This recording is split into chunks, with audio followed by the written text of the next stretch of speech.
No, you can sit up here unless you want, like, you can. About 4 days. She wants to be introduced and walk up. Yeah, do you want me to do like the introduction? Gonna go get past the people. Yeah, I know. All right, let's get started. Let's start with bucket bills and something good. What do we got? Song in my head, right? I just want to bucket fill everybody that's been so helpful. I'm always like calling Kevin and Jelena and Danielle and I'm always asking questions and everybody's always so helpful. So I like being in an Love office. it. I love it. I thought you were gonna say, and Yeah. it's sold. Under contract. It is. Yeah. Oh, nice. So, I'm like, how is that not the something good? well, it's a bucket fill, but yeah. So yeah, no, that is something good. We're under contract. Awesome. That is great. All right, what else we got?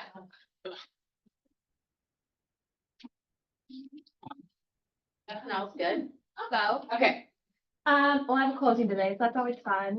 But I got 3 under contract this weekend, so that's always fun too. You had multiple offers, did we not?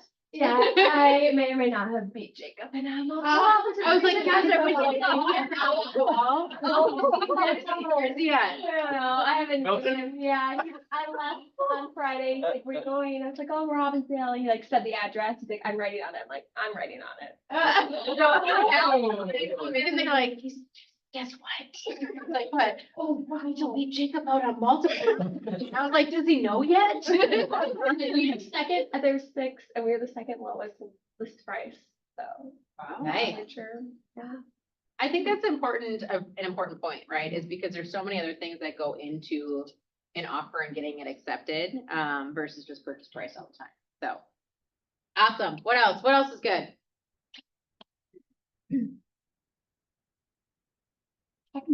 Yes. Things to go on, really excited to be here. Excited about learning, applying the skills I learned and to become successful. You know what's super fun about her story is that we met at Red Day last year when we were volunteering and got really excited about real estate and then got her real estate license, didn't you? It was fun. They do that bait out there and. It was like, Christine, here you are.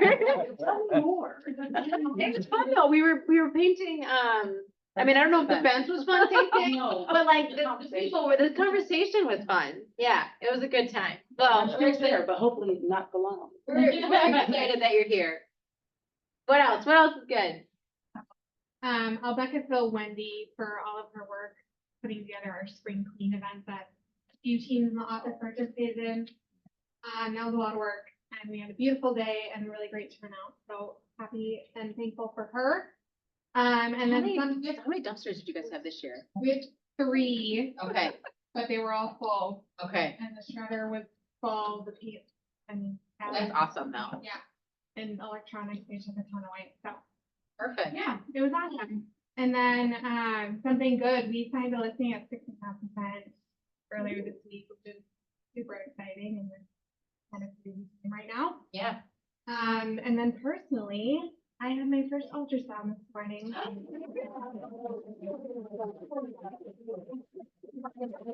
Yeah. That's so exciting.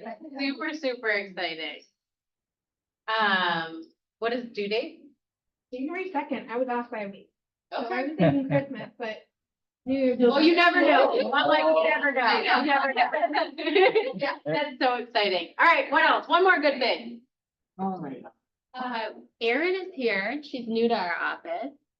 And Welcome, Erin. a new licensee and. Yeah, she knows a lot of stuff about houses, especially water stuff, so. Oh, that's great. It's like raining now, so we can talk all about it. All about it. All right, well, welcome. We've got a few announcements. So here's our May training calendar. Our next 2 Thursdays are actually free CE. So I know a lot of you have been talking about trying to get CE in there before June. So this Thursday we have one, which is water intrusion problems. And then we have a new construction home inspection next Thursday. We will be closed on Memorial Day on Monday. So that's important for anyone that is thinking that anything needs to get done office wise, right? Like, things that are pending, MLS, we will be out of the office that day. So unless it's an emergency, and if it is an emergency, you can contact myself or Heather. And then we do have next week our team meeting with the block party. So last week we were outside and grilling out. We'll be doing the same thing next week as well. Any questions around the trainings at all? All right. Oh, this is you. This is you. Do you want to say anything about this? Oh, just a reminder, that Lydia and I are attending trainings every day for Win More, No More, which is, so we will be getting rid of Win More and all of our commissions. Everything is. If you don't know what Winmore is, so that's the back end program, right, that pays you out for your commissions, right? So right now, Keller Williams is taking that away and putting it inside of Command.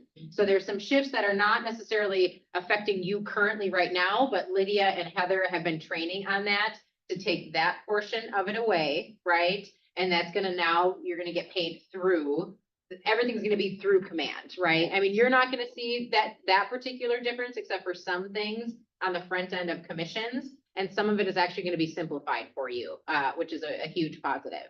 So I'll let you kind of go on from that, because I think people were like, what's Winmore? Oh, okay. Yes, so it's, and so that will be happening after this transmittal. So after May's transmittal, then we will have, I think you've seen the emails. What do they call it? They have a period of when they're carrying all the information from Winmore over to Command, and we kind of go live on June 10th. So if you have any checks between like June 4th and June 10th, you will not be paid until the 10th. And to be clear, that's really only like Wednesday, Thursday, Friday is Yeah, the Monday. actual business days, and then the 10th is a Monday. business day. So it's 3 business days. That's really gonna be effect. 4 Yeah. through 10 seems like a long time. It's not, Yeah. because there's a weekend in there, and then the 10th, everything should be up and running again. So it's really 3 days that there would be a glitch in that system. And so things will look just, the DAs will just look a little different for you, and the way you submit in your commissions tabs and your offers will look a little different, which we will do a live training on the team meeting on June 12th. But it's actually, you guys are gonna love it. It's just much less buttons for you to push during that offer. I'm excited about it because I don't know if any of you love the initial offer things that you have to go through for like 55 buttons before you get to anything. That's all going away. Okay, so it cuts right to the chase in regards to how you're getting paid on that particular deal, which I think is gonna be less headache. And if that's what's holding you back from putting in your opportunities, we are gonna be so excited.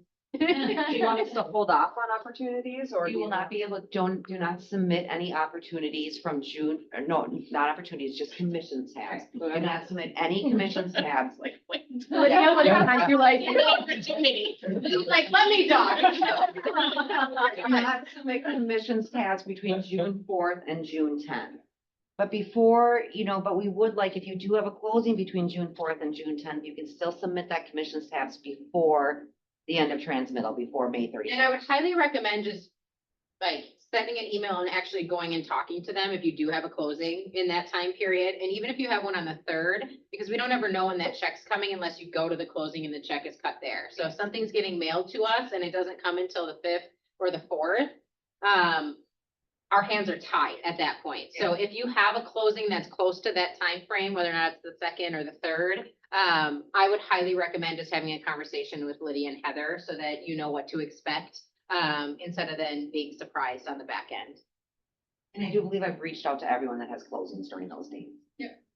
When you do the office training on the 12th, will that be on Zoom as well, or is it? It'll be during the team meeting. It'll be, it'll be during the team meeting. It's not going to take long. It's just gonna take a few minutes, and I'm Okay. just gonna show you what it looks like on an agent side with what's changed on the commission. Okay, but I mean, would I be able to see it streamed? Yep, Yeah, yep, okay. yep. Yeah. For sure, for sure. Now, that says you don't get paid from the 4th through the 10th, but you're saying you can get paid on the 10th? Yes, the 10th it'll be up and running. Yes, yeah. They say it'll be up and It running will be live on the Live 10th. on the 10th. Yep. June 10th morning. So we are hoping to get through those checks on June 10th. Mhm. Any questions regarding that? Did you guys all read the email that came out about it? So this And was a then- surprise. I did, but this was really good, like, hearing it. again, like, Clarification. As I'm reading through it, I'm like, okay. You weren't really, yeah. Yep, fair. And I'll be sure, and I'll continue to send updated emails until the time comes, just more reminders and everything like that. Awesome.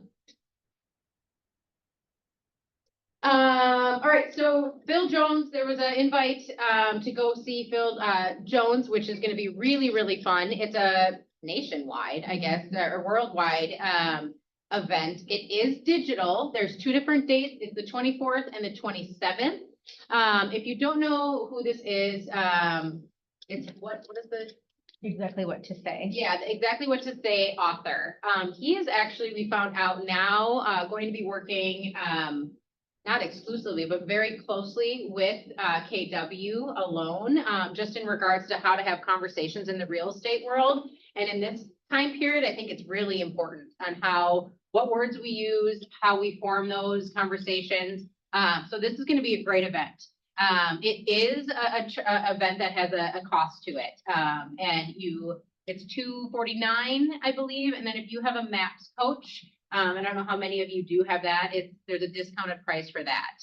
It is a day-long event. There's going to be a deadline to actually register because they're gonna send you an in-person workbook. So during that day, you can work through that. And some of it's just gonna be, how do you write the questions? How do you work through some of the things that he's teaching you in regards to tie downs and different conversation starters? So it will be, if this is something you want to do, I would register sooner than later. We are unable to stream this in a market center because it is an individual registration. If we have all of a sudden, 10 people that are actually registered and want to be in the room, we could probably do something that way, right? And have it up here, but it is an individual registration for this particular class. Any questions around that? I think this class, if you were to go to it in person, is several thousand. Oh, yeah, I mean, to see him even in person is several thousands of dollars. And again, if you haven't read the book, there's ones for just real estate agents. And then there's just a generalized exactly what to say book. And if you listen to it on Audible, I think it's 92 minutes or something like that. It's a really quick listen, but it's really, really good. What's the name of that? The book? Exactly what to say, I believe. I have it in my office. You stop by, I can show you what it Okay. looks like. And it comes in Audible? Yeah. Yeah, and he has a British accent, so he's pretty nice. I'd be listening to it more than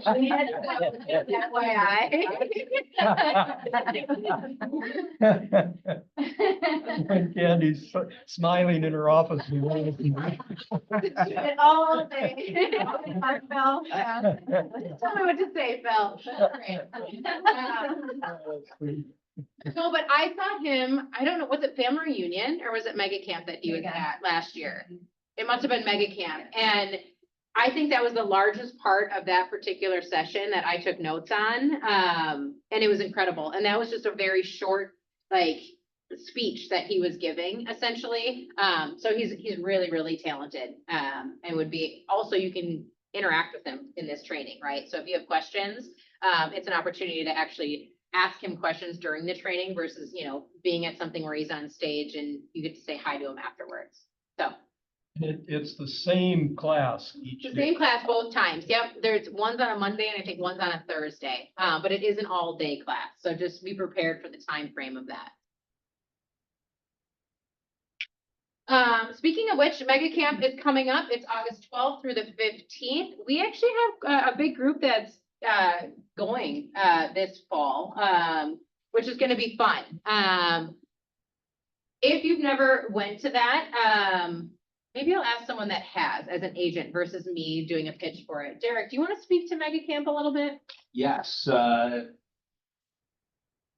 Mega Camp actually was the reason I joined the office for KW, back in a long time ago and the excitement for KW, and it's such an exposure to the culture of the company, the collaborative aspect of Keller Williams and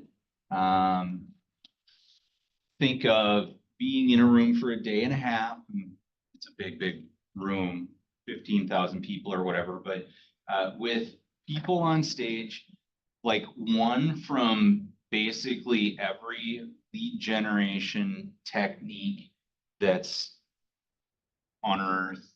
And they are showing how they use that to the 7th level, using a KW term, like how they're doing those things at such a higher level than everybody else. And they basically give away all their secrets, right? Well, and I think what's unique about it is, last week I mentioned how, you know, you can go to these things and there's all these people on panels, and that's great. It's exciting. You learn from them, but you don't know actually what's behind the code of their business. And as me being a consultant for, you know, people that are not necessarily even in this company, if they're having challenges, I do know what's behind the curtain sometimes, right? The people that are on stage at Mega Camp actually have to go through Gary and everyone that's higher up in the company and show them their P&L and everything that they do. So it's not smoke and mirrors, right? They have to have a profitable company and they have to run it per the MREA. So when you're looking at these people, it is literally the models that they're teaching to become successful. And there is nothing held back on it. And the really fun thing is no one is the same up there. There are some people that I'm like, how is that person doing business?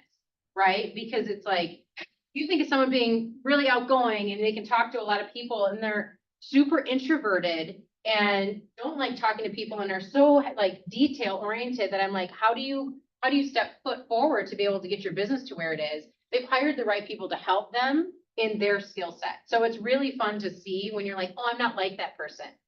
If you can identify with one of the, probably 30 people that get up there, I would be shocked of something that you're like, oh, that person's like me and this is what they were successful at. Or, hey, I like doing that and I could do this, right? It's a really cool experience. And it does, you know, it is a hefty fee to go there just because of traveling. And I think 16 times that I've been or 14 times that I've been, I have always come back, implemented something, and my business has gotten better in some way. So the ROI on that is well worth it when you think about where you're going to put your money. Any questions around Mega Camp at all? It is in Austin. It is hot in Austin in August. So just be well prepared for that. But it is very cold in the convention center. It is very cold in the convention center. So really it's just the walk from the hotel to the convention center that is very scorching hot. I think it's also great timing that it's kind of at the end of summer and it's a chance to get all juiced up and ready to go and produce hard for the next, 5 months and finish out the year strong. It rolls you into the time frame when people are starting to kind of dwindle, right? It gets you excited. It brings you back with a really fun energy for sure. All right. This is us, Jelena. All right. So I think, I don't know, was it last meeting or 2 meetings ago, we talked about being the person that allows, like as an agent, you're helping with risk management through the transaction, right? Clients have asked, Anne Marie and I just talked about this morning. Clients, when they want someone to represent them, right? They can go online, they can see house prices, they can watch a whole bunch of shows. They have all this education that's at their fingertips, right? But what they don't have is the education of how to get through the transaction smoothly. Would you guys agree with that?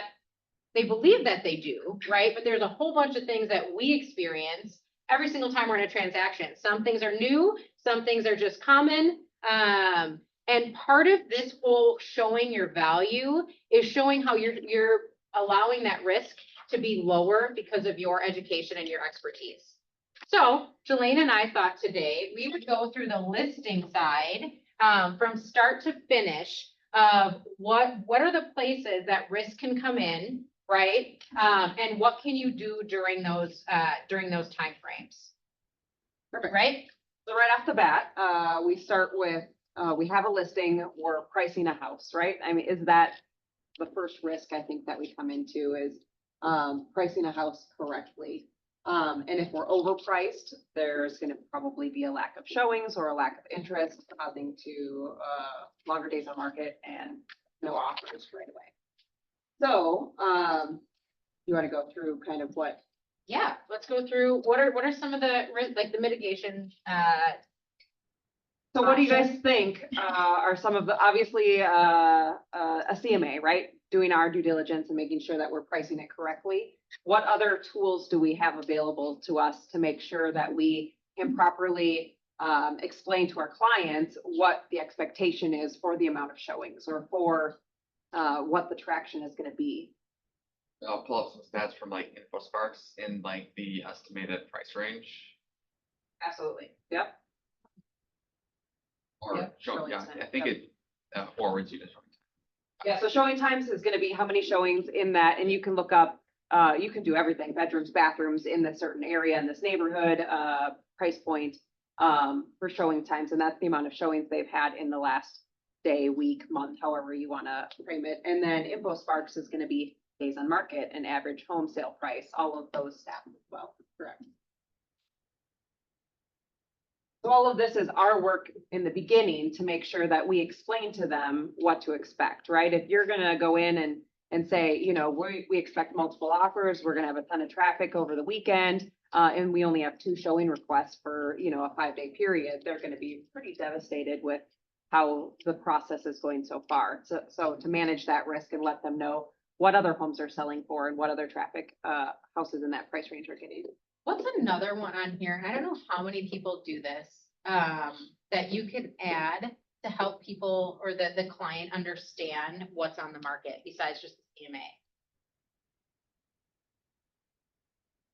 I've taken clients that are considering selling through another home that's currently on the market. And we Like walk- not just agent previews, but almost client almost previews. as though they're the client to buy the house, and we Yeah. talk about like, what does this house have that your house doesn't have? What does your house have that this house doesn't you know, if this house was for sale at the same time as your house, you know, which one do you think is worth more? Which one would you be more apt to buy? That kind of stuff. I think this one is huge because I think, as we all know, there are some really great photographers out there, right? And we don't put all of the photos that we don't want to online, do we? No, we don't want everyone to see that, like the bad things about the house. So when you take someone in there, number one, you're taking time and say, hey, you know what, after we go through this, let's go preview these 3 houses. Or maybe it's before that, right? And then you can take a look at it, because when they look at the photos, they're like, oh, my house is so much better. Or they get in there and they're like, man, the space here feels amazing, right? Or, hey, look, this staging feels great. That's the other piece of that, right? Is you go into a home as a listing and it's their home.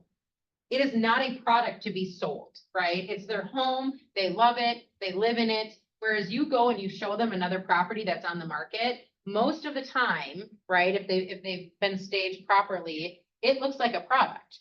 There's no photos of the family up. It's like you walk in and you can make it your own without saying, oh, look, there's little Johnny and Sarah, and like, it doesn't feel like that, right? You can imagine yourself in it. So this is huge versus just looking at photos, for sure. Anything else that you guys do on the listing side, to help in regards to pricing or just even understanding the market?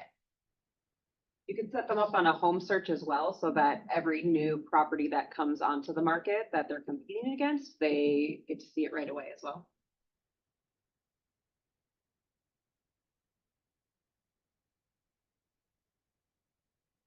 Because do you think that the next time a house comes on the market, they're gonna know about that?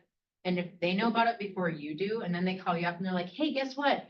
What do you think about 123 Main Street that just came on the market? And you know what happens most of the time? You're like, just hold on 1 second. Can I give it? And you're like on HomeSnap trying to figure out what just came on the market.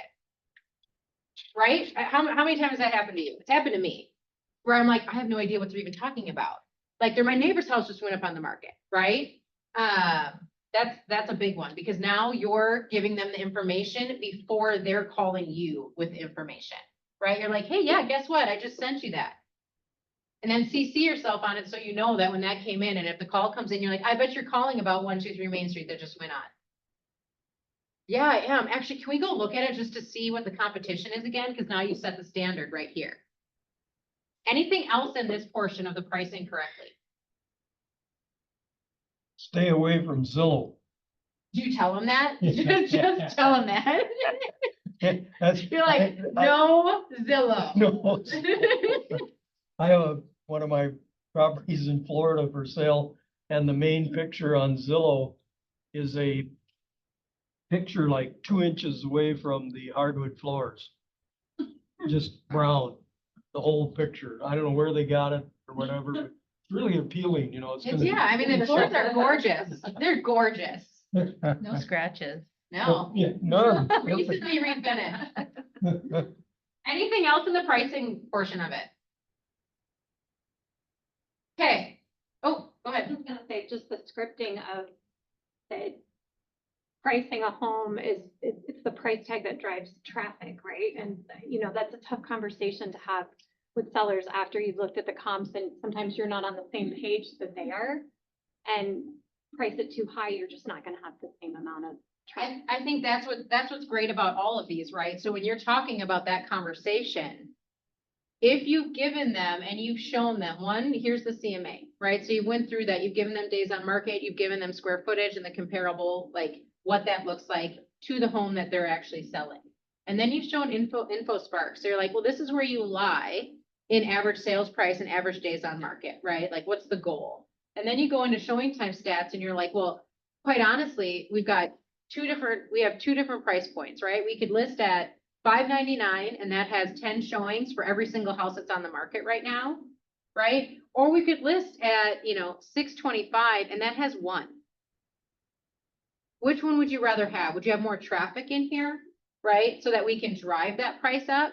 So, and then you're like, do you remember? Let's look at those houses. Which one would have you picked? Value versus price. So when you show them all of these things, I think that's a perfect kind of segue. They're making the decision, but you've given them all of the information to be able to make a sound decision for them. You can never make that decision for them, right? But you're kind of guiding them to what you know is right in the market. But then again, at the end, it's them. If they want to price it at $650, when you said, hey, you should be between this price, at that point, you have the choice to take that listing or not as well. And protect yourself, build in a price reduction after a certain amount of time or after a certain amount of traffic without any offers. So that way, you know that you can do a price reduction without having a tough conversation 2 weeks later. Well, and it's not a tough conversation when you're like, hey, days on market have been 25. We've been on the market for 20 days and had 2 showings. What do you conclude from that? I mean, just ask them that. Like, what do you think the reason for that is? You know what I mean? And then all of a sudden they're gonna be like, oh, probably priced too high. Or they could be like, oh, you didn't market my property, yada, yada, yada. You're not doing your job. Like, but at that point in time, right, that's great. That's the objection. Okay, at what point, what do you believe that I could be doing better? Right. Right? And they'll say marketing. Okay, which type of marketing would you like? Great, we've been doing this, this, and this. And you just stay non-defensive because you know you've done what you said you were gonna do. And at some point, the responsibility will be taken on by them or not. And again, you have the choice to work with them or not. Right? I think that's where we get stuck, is that we feel like we don't have a choice. You have a choice for every single client you have and every single client that signs a contract with you. And if you have a feeling it's going to be a yucky client, I can guarantee it most likely will be a yucky client. And then as you go through it, you have to realize that, okay, am I going to keep making the same choice, or I'm going to say, hey, guess what? We might need to part ways. Okay, after pricing, what's the next part? So I have getting a low offer before inspection because that is a risk. What about let's go to showings, right? Okay. Let's go before we even get an offer, right? Things have shifted in the market. So what is the risk in showings and open houses? Because I think there are risks there, right? What are the risks that we can kind of mitigate in this section? Have someone like no one no showings happening, no one's scheduling the showings. Yep, so again, we would probably use showing time for that, right?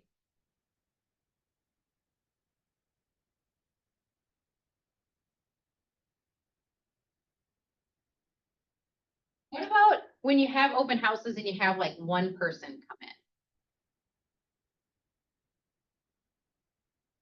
I'm sure that doesn't happen to anybody, ever. Have you ever had an open house where like not a lot of people show up and you thought it was just gonna be jam packed and you had like 3 dozen cookies and you were ready to go and you're like, well, we give that to the local soccer team. No, that doesn't happen to anybody? Okay, I was checking all my market stats and I was seeing that I was getting like over 4,000 clicks on my video and my stuff I was putting out and everything. And I was like, where is everybody? I was really, really worried. I mean, we had people come through, but I thought I was gonna get flooded. so I think this is the big piece, right? Is knowing the numbers. As much as you need to know your numbers in your business, you need to know your numbers when you have a listing. So what are you gonna show? What are you gonna show that seller? Like, who's seeing the property? Because they're like, if nobody showed up, are you even marketing this property? Is anybody even seeing my property, right? So if you're able to say, hey, guess what? I had 14,000 views on this post, right? It got sent out to 120 agents, right? What is that called in MLS? When you can see. Reverse prospect. Yeah. And like 10 people hearted it, right? Because you can see when that happens, like, okay, you know what? Jelena's client just hearted this and there's 15 other people. What are you doing when no one shows up at that open house? I would be calling those agents and say, hey, I saw your buyers hearted this house. Are they coming into the open this today? Are they coming into open this weekend? Guys, people aren't just walking in the door anymore. So if you think that's what's gonna happen right now, and in some places, yeah, but this is going back to the basics of actually working as a real estate agent. And let me tell you, it is grinding when you go in there and it's sitting on the market for more than 15 days, right? Because everyone is used to 5 days, 10 days. But that's the biggest part about networking with other agents, right? Is you know that they work in that neighborhood. Hey, I got an open house. Who do you know as a buyer in it? If you ever think you're selling a house, you're selling a house to another agent. Because that agent has a buyer. That's who you're selling the house to. You're not selling it to someone, right? You're selling it to another agent. That's the selling portion of this job. Following up with other agents who've had showings, we all have had lack of feedback when agents decide not to give us feedback. We actually had an agent for the last listing we had, and they gave us feedback through showing times. And I said, great, we'll follow up with them later. And Danielle, who is co-listing this with me, said, nope, we need to follow up with them right away. And I thought she was being maybe a little bit too in your face. And that's actually the person who wrote on the offer, and we accepted it. So without that push, I don't know if we actually would have made that happen. Well, and here's the other thing. You show, if you've ever had a listing before, your seller gets super excited. I got a showing. They're like, okay, we did this. We emptied the garbage. We got the dogs out. I got to take the kids somewhere. We are so ready for this showing. I'm hoping there's an offer, right? That's the seller. That's the seller's like excitement. They're like, oh, it's on, right? You as buyer's agent, you take your buyer and they're like, I don't really like it, or I'm going to go look at this, blah, blah, blah. And then all of a sudden it's like 3 hours, 12 hours, 24 hours. That seller, I can guarantee you, is talking to that listing agent. What did the buyers think? What did the buyers think? Did they like it? Did they not like it? Who cares what the feedback is? Give the feedback.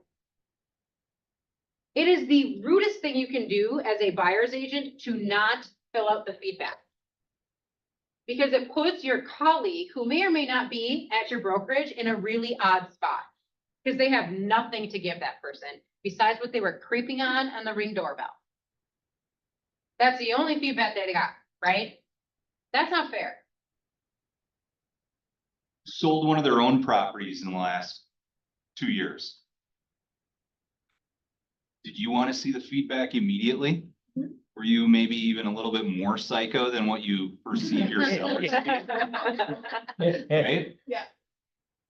I know this because we've been selling some properties and there is nobody more excited about it than me. Like I am very hyper and going through that, I definitely thought I need to be more aggressive because usually I'm pretty aggressive in pursuing feedback at least once a day, maybe twice a day. I'll hit the like feedback button and it was more like 3 to 5 times a day that I'm sending it.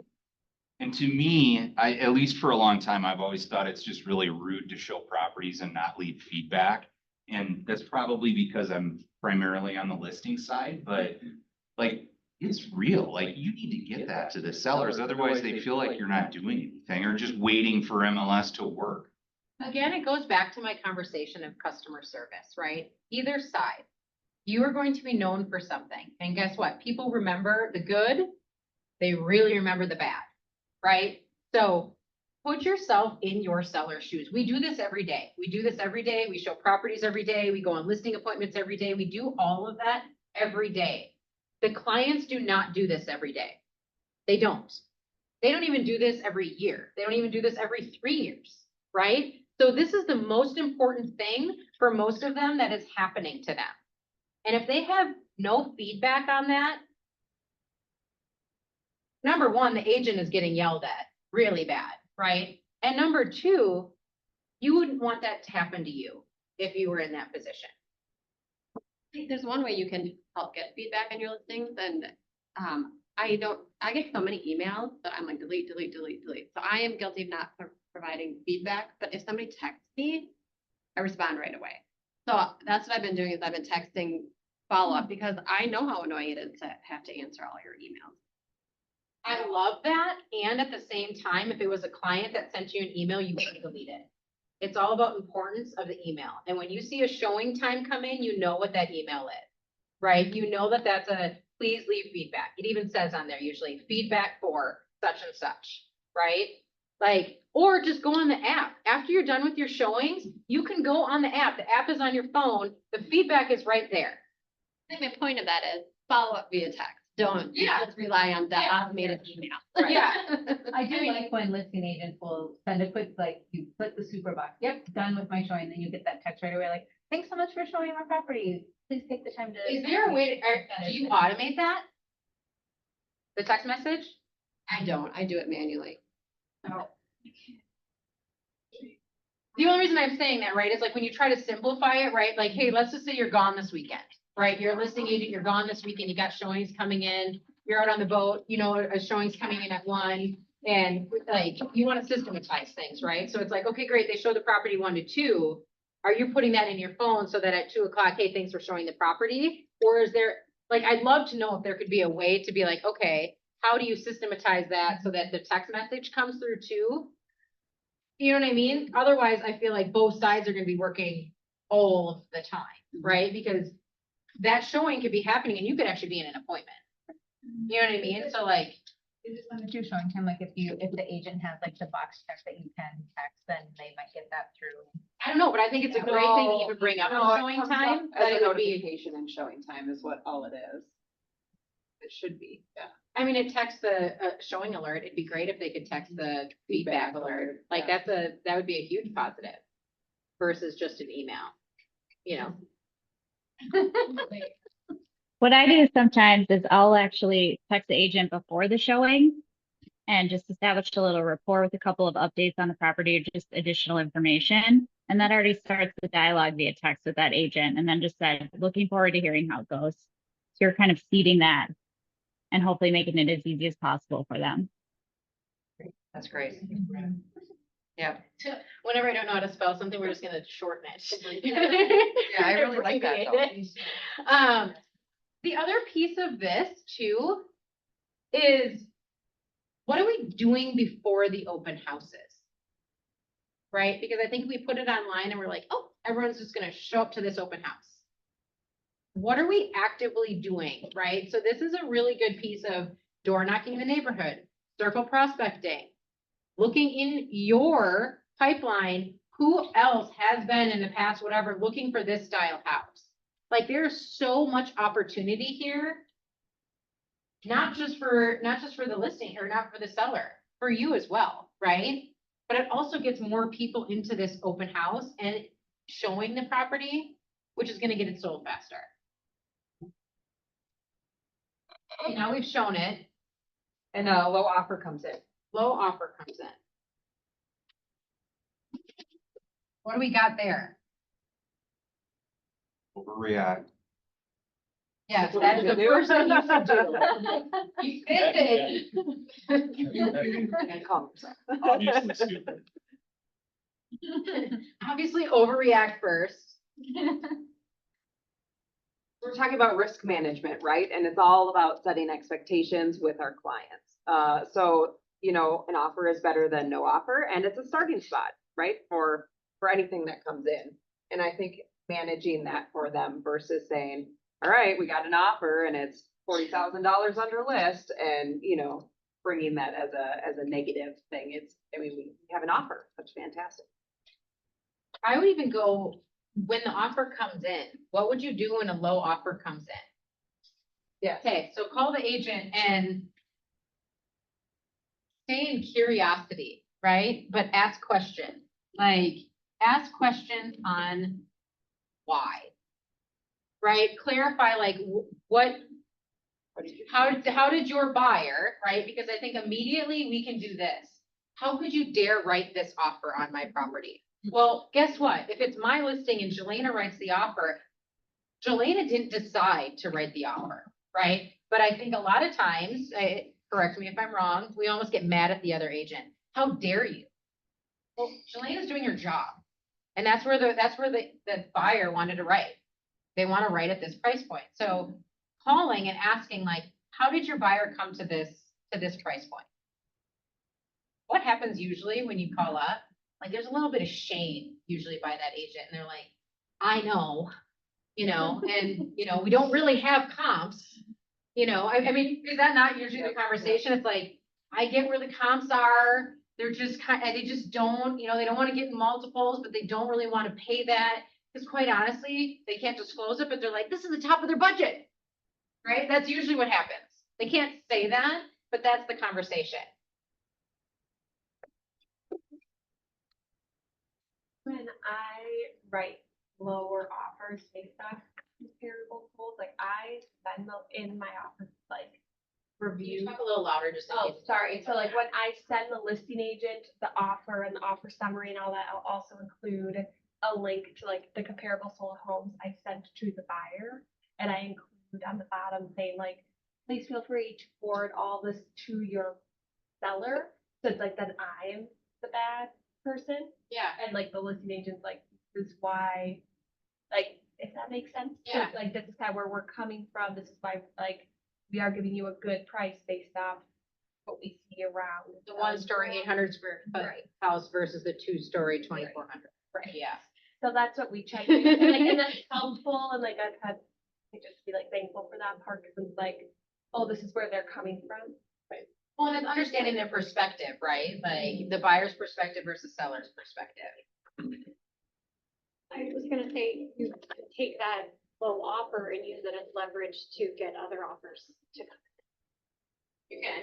Yeah, Yeah, absolutely. as long as you have in your listing agreement that your seller said it was okay to alert other agents of other offers. How many times does someone send in an offer, there are no other offers, and then all of a sudden there's 4? Bam. But it took about 4.5 hours for it to happen. Who's ever been in that situation? Every time, right? You're like, got him. And all of a sudden you're like, yeah, so we just received an offer. Yeah. I mean, we're thinking about it, but if you're going to write an offer, make sure it's here within, the next 4 hours by 8, because that's when we're going to review. And you're like, oh, please bring me another offer. You don't lead on to that, but right, like listing agents do that. When we're discussing price with the seller initially, I'm talking about what's going to be coming next and how offers come in. And I do talk about if there are low offers or a low offer that comes in, that is a great tool for us. And like it's one of the stepping stones to having multiple offers. So if the seller understands that and doesn't immediately want to reject an offer, it's great to have a negotiation going on with that offer, maybe over the course of a couple days or almost a week. I mean, you can really drag them out as a listing agent. So if you're writing the offer, maybe be conscious of that. But with your sellers, if you can keep the ball in the air is what I tell them, like you're just tossing it back and forth. If you can keep the ball in the air, the more people that show the house have opportunities to make an offer. And it doesn't matter what that offer is. If somebody else comes in and they're thinking, well, gosh, maybe list price isn't so bad for this house, but it's in multiple, or, oh, by the way, we're in multiples. Oh, okay, well, maybe we better be, 5% over, or 5,000 or 10,000 over. It just puts you in a really good position for the next offer to be that much better. And we've certainly had plenty of times where the first offer that came in that was the low offer, they're doing that because maybe their parent or a trusted advisor has told them that they really need to negotiate when they're buying real estate. So they come in and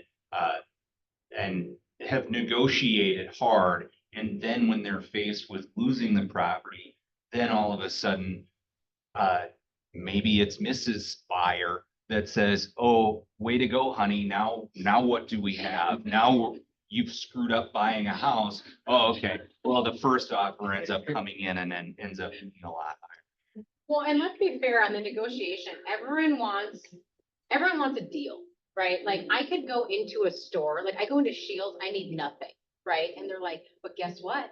North Face is 25% off. I was like, I absolutely need a new jacket.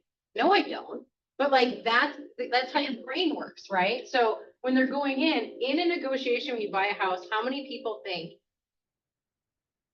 let's reword that. When they go in and they go full price, right? They're like, man, do you think we could have got it for $10,000 less? Right? That's a conversation, right? Like maybe, but we don't know. Was that worth it? So how do you set them up with that? Like, if it's an extra 10,000, was that worth it to lose the house? And if it was, great, let's go in hard, right? But then the buyer, like the regret, right, at the end is, we know that this is what could happen, right? And then they're like, fine, next one. That happens like once to two times, and then they're all of a sudden like, let's go 30,000 over asking price.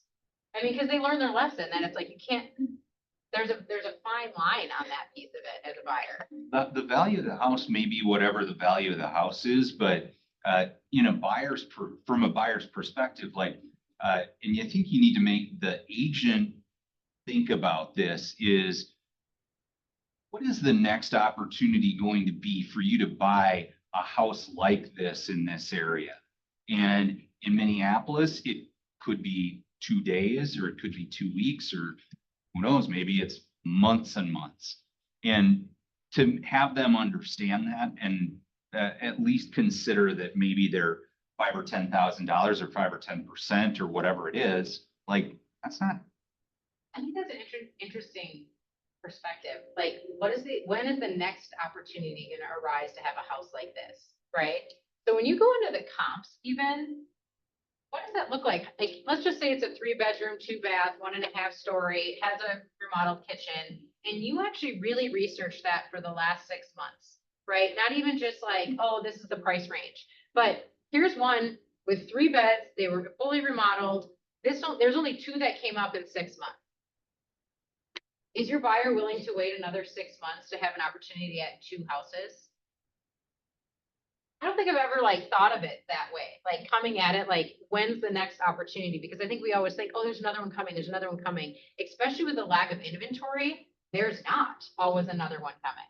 Or they have to shift gears of what they really want to be able to actually offer on the next property. A home we just sold in Minnetonka was on an acre, and the numbers for the house, it's a 1,600 square foot house, 2-bedroom. Those numbers point toward a price of like $425 to maybe $450. In a search, the only 2 properties had sold in Minnetonka on an acre in the past year, and they were both at 500,000. Where do we price the house? I don't know. Where's the offer gonna come in? I don't know. And it turns out that the buyers decided that it really was gonna sell at 550, even though we were priced at 475. Elka's online, I don't know if she wants to share, she had a fun, you had a buyer. They've been looking for a year, 2 years maybe, and they wanted their backyard up to Minnehaha Creek. It's a perfect example. There's only so many houses that have that, right? Randomly called them up and said, hey, did you see this house? Wrote the offer. They weren't even in the realm of like looking at the time, but the conversation was there, right? And I'm like, that's so true. Not all houses are the same. I think we also think of it that way, like, oh, it's just another bungalow and blah, blah, blah, or it's another new construction here. That's not true either. Land is not plentiful anymore. So this new construction stuff, like there might be 6 in that development, but there's only 6 in that development. Perspective. Anything else in the low offer category? I think it's important to have a conversation with them beforehand of what their goal is at the end of this, because low offer, they may have sticker shock a little bit, but at the end of the day, that's not, the price wasn't their main motivation to begin with. So the low offer is less of a thing if the rest of the pieces of the contract are favorable sellers. Well, I mean, Rachel just said they were the second lowest offer price, and yet they still won out in 6 different offers. So again, I'm guessing on both sides, there was some sort of communication by both the buyer's agent, Rachel, and the listing agent saying, okay, this is the offer we need to go with. Not saying it was a low ball. I'm just saying it was lower. Yeah, we still were 15 over. Like, Colleen. I have often asked my sellers to think about what they would have offered if they were the buyer. Because a lot of my sellers have been buying first. And I'm like, well, when we wrote that low offer, was it because you hated the house? Was it personal? Or were you just kind of testing the water? So I think helping them to pull a little back emotionally really helps. I would be, when you ask that question, it actually takes them back a little bit. Because it's like, if you were to buy your house again today, would you buy it for 500,000?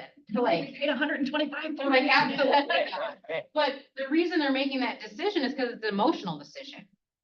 Right? And that's where we come in. Like, they're making that emotional decision that that's a lowball offer because they've had memories there. They've, raised kids there. They've had parties there. Like, all these things are tied to that one thing, right? But they would never buy it again for that price point. They wouldn't. I also sold a house in Minneapolis for over 800 and their relatives were calling and telling them it should be 1.2 million. And I said, that's really exciting. Show me the comparables. Maybe one of them want to buy it, right? Like, I would have been like, bring me an offer. That would be fantastic. We would sell it all In day that long. situation, right? You're like, prove me wrong. If I price the house too low, prove me wrong because it's a win-win for everybody. Like, that is such a positive. I would be excited if a 1.2 came in on an 850 house. Let's make sure it's cash and there's no appraisal needed. Either way, we are good to go. All right, what else on low offer? All right, what's next? Inspection, which one? Ooh, should we wait for inspection for, like, that might be a half hour on its own. Do you want to go into it or do you want to wait on that one? You want to wait on that one? All right, so let's talk about these 3 things, right? Because this is only like the beginning of the listing portion of it. What questions do you have from this, or even questions of how do I implement that, right? So what needs clarification from the things that we just went over in this portion of it? Because it's great to learn this, but if it's like, I don't know how to implement that, or I don't know what to do in that situation, let's take the next, 5 minutes just to clarify any questions you have. It was crystal clear. We nailed it. Yeah. I knew it. I knew if I put that out there, they're like, no, you didn't. It's not a question, but I'm always like, even if it's a low offer, or maybe like at this price or something like that, but like all the things fall into place, like you can just say, I've told my people, I'm like, hey, this is a starting spot, and they're willing to like entertain like a counter offer. So Yeah. this is just a starting spot. You don't have to get all like fritzy about it. Just fritzy. That's fair, though. That's absolutely fair. I mean, I think the whole piece of all of this is communication, right? And if we want to be really honest with ourselves, are we afraid to talk to our clients sometimes? No. So it all comes down to, why are we afraid to talk to them? Like this, if you did all this, this is constant communication. You're in relationship with them for, I don't know, at least 30 days, if not more, 60 days, 90 days. This is just communication.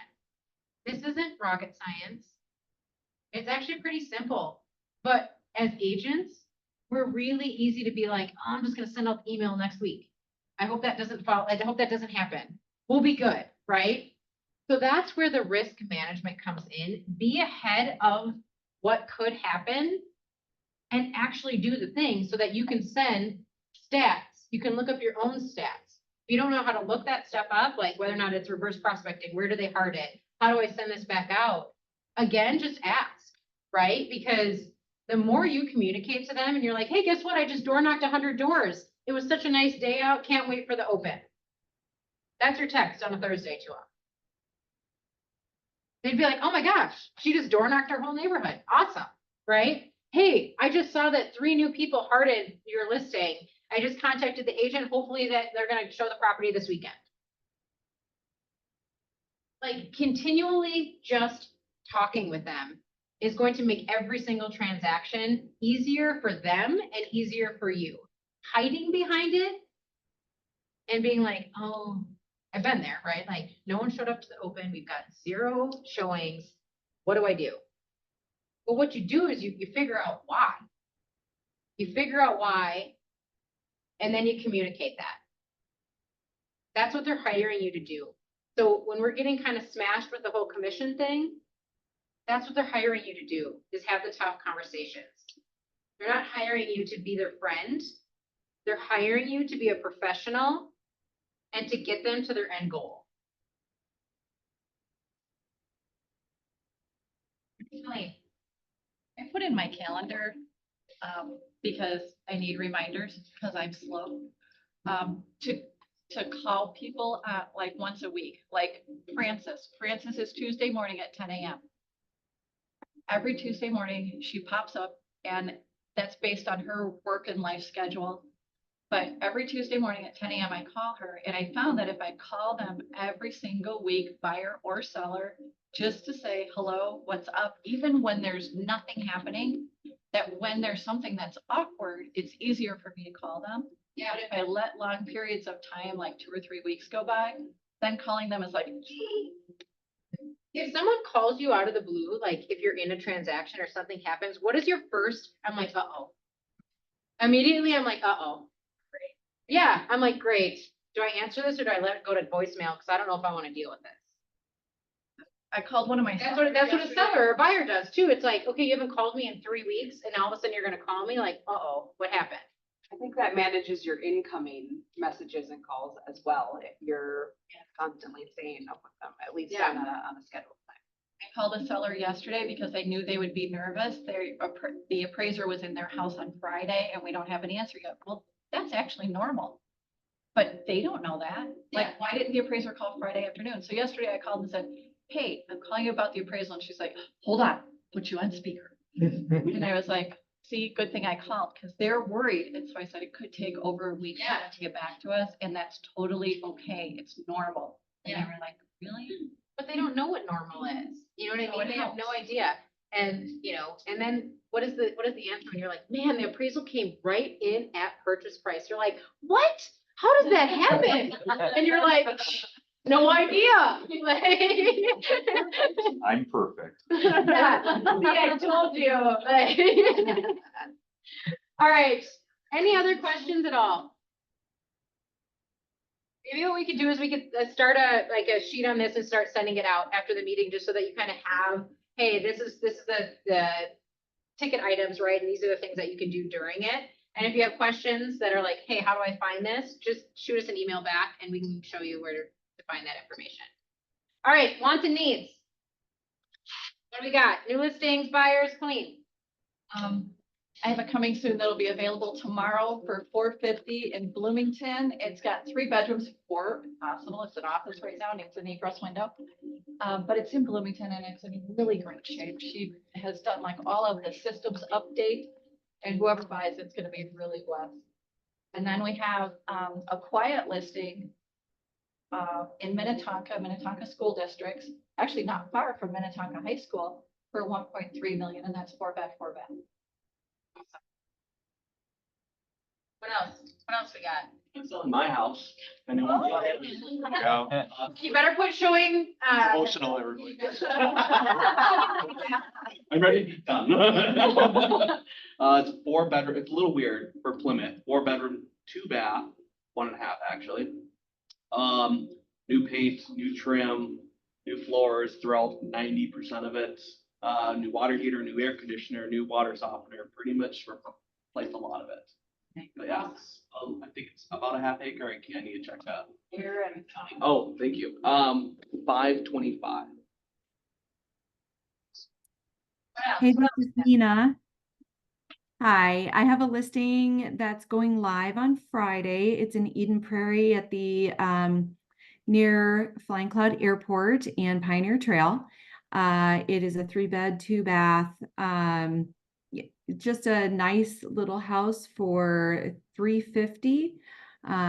Fresh paint, new roof, a really great little spot. awesome. What else? All right. Since we'll be cautious of time, any wants and needs sent to Lydia. She'll get that out via email at the end of the day. These are the things to add in there. So address, location, beds, bath, and price point. And obviously, if there's any cool list with you or whatever, just send it to her and she'll get that out to everybody else. Have an awesome day and enjoy the weather. The sun is still shining, right?